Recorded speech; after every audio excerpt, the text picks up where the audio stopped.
I remember sitting on the floor and seeing all these men dressed in black or dressed in camo or whatever, authority figures basically, standing around on that wall.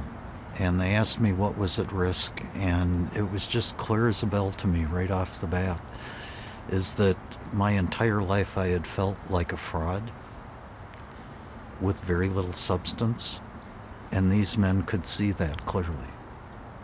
That was the answer to my what's at risk. And at that point, it felt like going down in an elevator. I was totally present. The shields went down. For whatever reason, it felt like this was the place to drop the shields and pay attention to what was going on. Fundamentally, I didn't trust the goodness of other men. I didn't trust other men, period, or myself. And all of a sudden, I found a group of men that I could fundamentally trust and become open and become vulnerable and then start to begin to trust myself. Something told me that it's somewhere out there there's a different world where people actually see each other, embrace each other, challenge each other in a good way, love each other, bless each other. And my greatest fear most of the time until I got to the men's work is I'd never find that place. I know it fucking existed, but my great fear is I'd never find it. And my great fear, my great sadness was I'd never find it. And so to get to the men's work, and finally into an entire community was a huge, huge thing for me.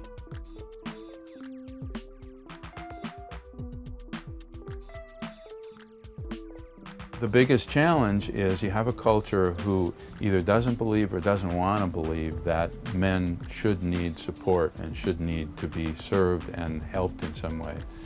And at the same time, there's a whole other cultural message which says, men are really basically at fault for everything and they're all fucked up and practically hopeless. Well, I think a lot of the other stuff out of the men's movement was really following kind of that whole, mythopoetic thing. So the drumming, the dancing, the storytelling, all that.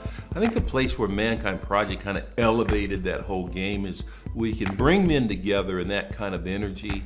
In addition, we're going to ask you to do some things. We're going to ask you to take a look at, what is the sense of integrity and the true relationship that you have with yourself that you live with. The founders, Ron Herring, Rich Tosi, and Bill Kaut. Ron was a PhD in psychology, clinical psychologist and a college professor. Rich, Marine engineer and corporate executive. And then Bill Kaut, New Age visionary therapist. And those three things came together to create what we have today. And it's fundamentally the same thing. So there's the edge and the clarity of the Marine. There's the intuitive, brilliant design of Ron Herring.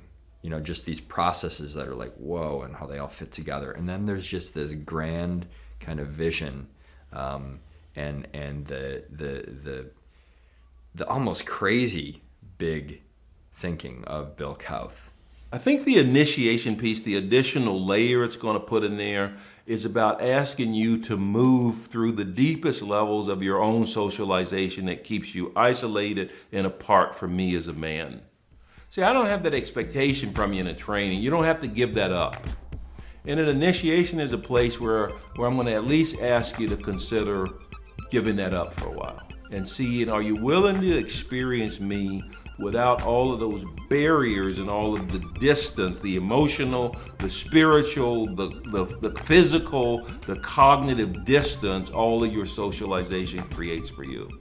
The value of MKP to me is still the community, and it's still the tools that we learn, that we practice and that we refine.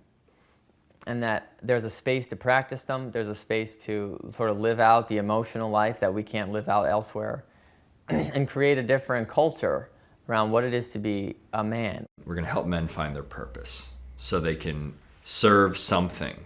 They can serve and contribute something beyond themselves.